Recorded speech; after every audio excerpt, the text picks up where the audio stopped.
Investigators now have to figure out how one of the world's most advanced jetliners took off with half the fuel necessary for its flight.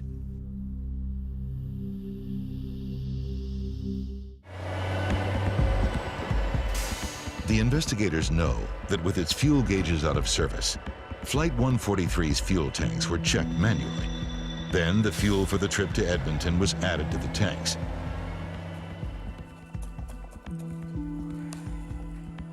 But before the plane could be given more fuel, a crucial calculation had to be carried out.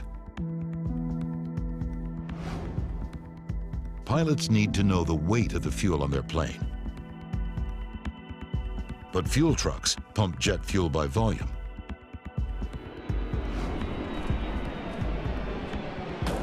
In order for pilots and fuelers to communicate, a simple routine translation between volume and weight has to be made.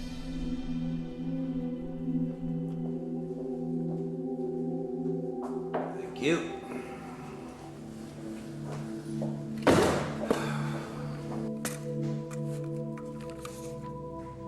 Investigators check and double-check that math.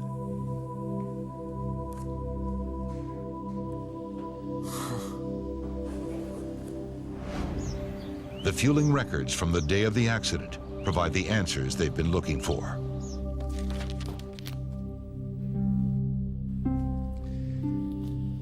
This is a typical fueling record. But when investigators examine the calculations for Flight 143, And this is from Flight 143. they look anything but straightforward.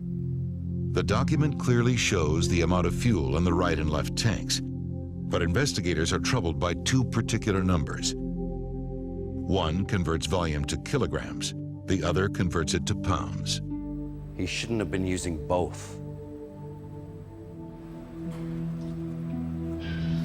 So did you convert to pounds or to kilograms? To pound? Oh, to kilo. Can I see that again? Further interviews with the technicians and crew reveal that the events on Flight 143 Now I don't know what I did. were caused by human error, involving poor calculations and ultimately inadequate training. Okay, fellas, we've finished with the fuel drip. The technicians refueling Flight 143 got muddled in their calculations while converting the volume coming out of the fuel truck to the weight of the fuel in the plane's tanks. No one who saw the calculations that day noticed the basic error.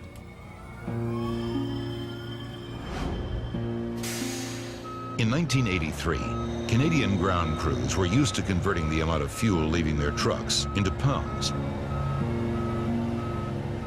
The 767 was the first plane in Air Canada's fleet to have metric fuel gauges. Its fuel should have been measured not in pounds, but in kilograms, which requires a different calculation. Flight 143 needed 22,300 kilograms of fuel for the trip, but pilots and technicians let it leave with 22,300 pounds instead. Because a pound is about half a kilogram, the plane only got half the fuel it required.